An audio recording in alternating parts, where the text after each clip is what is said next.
கோபுரம் டிவி நேயர்களுக்கு இனிய வணக்கம். இன்று பிறந்தநாள் காணும் மற்றும் மணநாள் காணும் அத்துணை சகோதர சகோதரிகளுக்கும் எங்களது இனிய வாழ்த்துக்கள். பாபாவின் ஆசிகளோடு பல்லாண்டு காலம் நீங்கள் எல்லா வளங்களும் செல்வங்களும் பெற்று நலமுடன் வாழ வாழ்த்துகிறோம். பாபா அழைக்கிறார். அவரின் பொன்மொழிகளை கேட்பதற்காக, நம் பிரச்சனைகளை தீர்த்து வைக்கும் அற்புதமான கூட்டு பிரார்த்தனை செய்வதற்காக, மேலும் மனம் ஒருநிலைப்படவும் மனம் அமைதி பெறவும் அற்புதமான தியானம் செய்யவும் பாபா அழைக்கிறார். பாபா நம் கரங்களை பிடித்து அழைத்துச் சென்று அற்புதம் நிகழ்த்தவிருக்கிறார். வாருங்கள், பாபாவின் பொன்மொழிகளை தரிசனம் செய்வோம். என் அன்பு குழந்தையே, நீ முன்னேறுவதற்காக இந்த பூமியில் பிறந்திருக்கின்றாய். ஒவ்வொரு நிமிடமும் நீ முன்னேறாவிட்டால் வாழ்க்கை அர்த்தமற்றதாகிவிடும். செயலிழந்த நிலையும் சோம்பேறித்தனமும் முட்டாள்களுக்கே உரியவை. அவை உனக்கு வேண்டாம்.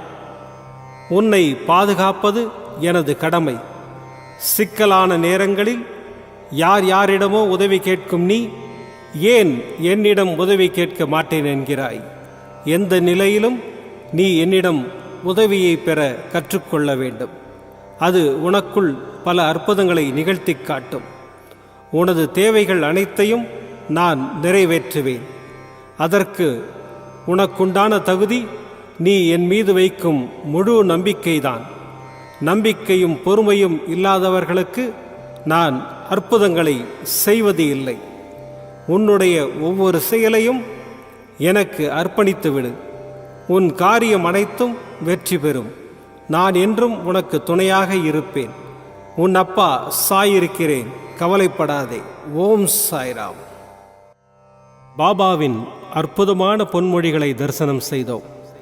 அடுத்த நிகழ்வு கூட்டு பிரார்த்தனை. நம் மனநலன் சார்ந்த பிரச்சனைகளுக்காகவும் உடல் நலன் சார்ந்த பிரச்சனைகளுக்காகவும் மற்றும் நம் அனைத்து விதமான பிரச்சனைகளுக்காகவும் சாய்நாதரிடம் கூட்டு பிரார்த்தனை செய்வோம். வாருங்கள், இந்த அற்புதமான கூட்டு பிரார்த்தனையை செய்வோம். பிரார்த்தனாஷ்டகம். 8 பிரார்த்தனைகள். சாந்தமான மனம் கொண்ட சாயிநாதரே, அறிவின் சிகரமே, அன்புள்ளம் கொண்டவரே, கருணை கடலே, உண்மையின் இருப்பிடமே, மாயை என்னும் இருளை அகற்றுபவரே, ஜாதி மத பேதங்களுக்கு அப்பாற்பட்டவரே, எங்களின் புரிந்து கொள்ளும் திறமைக்கு அப்பாற்பட்டவரே, அன்பின் இருப்பிடமே, ஷீரடி வாழ் இறைவனே, என்னை காப்பாற்றும், என்னை காப்பாற்றும். ஞான சூரியனே, ஞானத்தை வழங்குபவரே, பக்தர்களின் மனங்களில் உலவிடும் பரமஹம்சரே, அனைத்து நன்மைகளுக்கும் காரணமானவரே, தங்களை சரணடைந்தவரை காப்பவரே, படைக்கும் தொழில் புரியும் பிரம்மாவும் காக்கும் கடவுளான விஷ்ணுவும் நீங்களே. 3 உலகங்களையும் யுகங்கள் முடிவில் தன்னுள் ஐக்கியமாக்கிக் கொள்ளும் ருத்திரனும் தாங்களே. நீங்கள் இல்லாத இடம் இந்த பூமியில் ஏது? எல்லாம் அறிந்த இறைவன் நீங்கள். எங்கள் எல்லோரின் இதயங்களிலும் வசிப்பவரும் நீங்களே. எனது எல்லா குற்றங்களையும் மன்னிக்க வேண்டும் என்று வேண்டி கேட்டுக்கொள்கின்றேன். அலை அலையாய் தொடர்ந்து வரும் சந்தேகங்களையும் மனமயக்கங்களையும் போக்குவீராக. நீங்கள் கோமாதா, நான் பிறந்த இளங்கன்று. நீங்கள் சந்திரன், நான் சந்திரகாந்த கல். தங்கள் பாதங்கள் கங்கை நதி. பணிவுடன் இந்த தாசன் உங்கள் பாதங்களில் தலை வணங்குகிறேன். உங்கள் கைகளை என் தலைமீது வைத்து ஆசை கூறுங்கள். என் கவலைகளும் துன்பங்களும் பறந்தோடட்டும். இந்த கணு தங்களின் தாசன். இந்த 8 துதிகளையும் கூறி நான் உங்களை சாஷ்டாங்கமாக நமஸ்கரிக்கின்றேன். எனது பாவங்கள், துன்பங்கள் மற்றும் ஏழ்மை நிலை இவை யாவும் உடனடியாக விலகி ஓடட்டும். ஓம் சாய்ராம், ஓம் சாய்ராம், ஓம் சாய்ராம். அற்புதமாக கூட்டு பிரார்த்தனை செய்தோம். பாபா நம்முடைய கோரிக்கையை ஏற்று நிச்சயமாக நமக்கு அற்புதங்களை செய்வார் என்பது சத்தியம். இனி கண்களை மூடி பாபாவை மனதில் நிறுத்தி பாபாவின் அற்புதமான சக்தி வாய்ந்த மந்திரத்தை அனுபவிப்போம். ॐ दिगम्बराय विद्महे योगारूढाय धीमहि तन्नो दत्तः प्रचोदयात्। ॐ दिगम्बराय विद्महे योगारूढाय धीमहि तन्नो दत्तः प्रचोदयात्। ॐ दिगम्बराय विद्महे योगारूढाय धीमहि तन्नो दत्तः प्रचोदयात्। ॐ दिगम्बराय विद्महे योगारूढाय धीमहि तन्नो दत्तः प्रचोदयात्। ॐ दिगम्बराय विद्महे योगारूढाय धीमहि तन्नो दत्तः प्रचोदयात्। ॐ दिगम्बराय विद्महे योगारूढाय धीमहि तन्नो दत्तः प्रचोदयात्। ॐ दिगम्बराय विद्महे योगारूढाय धीमहि तन्नो दत्तः प्रचोदयात्। ॐ दिगम्बराय विद्महे योगारूढाय धीमहि तन्नो दत्तः प्रचोदयात्। ॐ दिगम्बराय विद्महे योगारूढाय धीमहि तन्नो दत्तः प्रचोदयात्। ॐ दिगम्बराय विद्महे योगारूढाय धीमहि तन्नो दत्तः प्रचोदयात्। ॐ दिगम्बराय विद्महे योगारूढाय धीमहि तन्नो दत्तः प्रचोदयात्। ॐ दिगम्बराय विद्महे योगारूढाय धीमहि तन्नो दत्तः प्रचोदयात्। ॐ दिगम्बराय विद्महे योगारूढाय धीमहि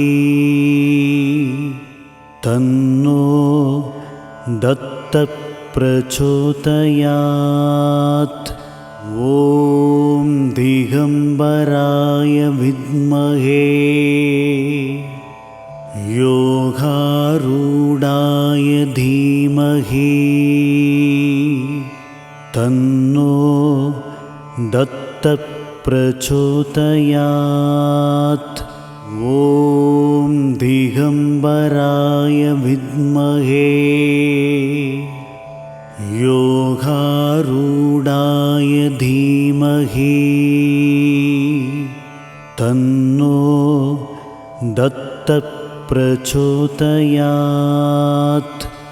ॐ दिगम्बराय विद्महे योगारूढाय धीमहि तन्नो दत्तः प्रचोदयात्। ॐ दिगम्बराय विद्महे योगारूढाय धीमहि तन्नो दत्तः प्रचोदयात्। ॐ दिगम्बराय विद्महे योगारूढाय धीमहि तन्नो दत्तः प्रचोदयात्। ॐ दिगम्बराय विद्महे योगारूढाय धीमहि तन्नो दत्तः प्रचोदयात्। ॐ दिगम्बराय विद्महे योगारूढाय धीमहि तन्नो दत्तः प्रचोदयात्। ॐ दिगम्बराय विद्महे योगारूढाय धीमहि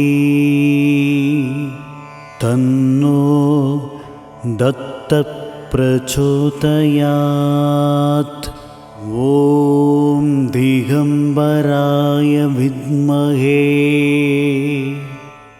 योगारूढाय धीमहि तन्नो दत्तः प्रचोदयात्। ॐ दिगम्बराय विद्महे योगारूढाय धीमहि तन्नो दत्तः प्रचोदयात्। ॐ दिगम्बराय विद्महे योगारूढाय धीमहि तन्नो दत्तः प्रचोदयात्। ॐ दिगम्बराय विद्महे योगारूढाय धीमहि तन्नो दत्तः प्रचोदयात्। ॐ दिगम्बराय विद्महे योगारूढाय धीमहि तन्नो दत्तः प्रचोदयात्। ॐ दिगम्बराय विद्महे योगारूढाय धीमहि तन्नो दत्तः प्रचोदयात्। ॐ दिगम्बराय विद्महे योगारूढाय धीमहि तन्नो दत्तः प्रचोदयात्। ॐ दिगम्बराय विद्महे योगारूढाय धीमहि तन्नो दत्तः प्रचोदयात्। ॐ दिगम्बराय विद्महे योगारूढाय धीमहि तन्नो दत्तप्रचोदयात्। ॐ दिगम्बराय विद्महे योगारूढाय धीमहि तन्नो दत्तप्रचोदयात्। ॐ दिगम्बराय विद्महे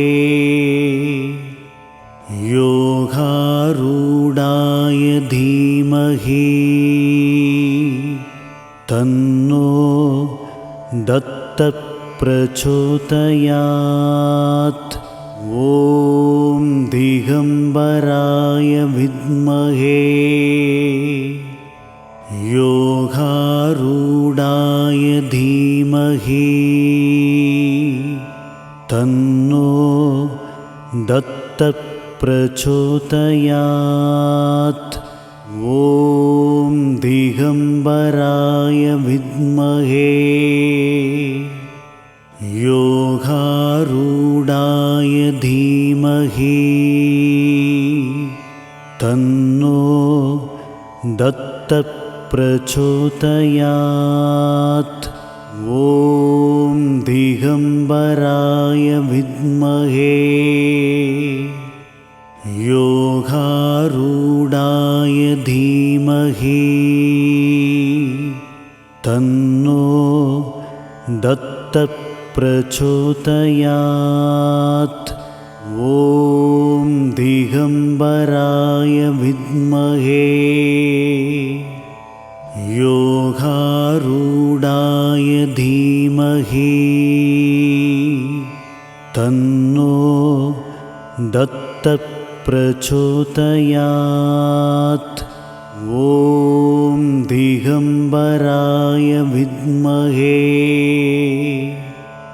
योगारूढाय धीमहि तन्नो दत्तप्रचोदयात्। ॐ दिगम्बराय विद्महे योगारूढाय धीमहि तन्नो दत्तप्रचोदयात्।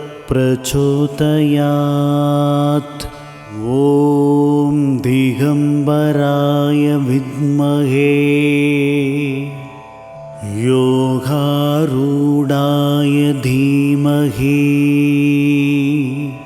तन्नो दत्तप्रचोदयात्।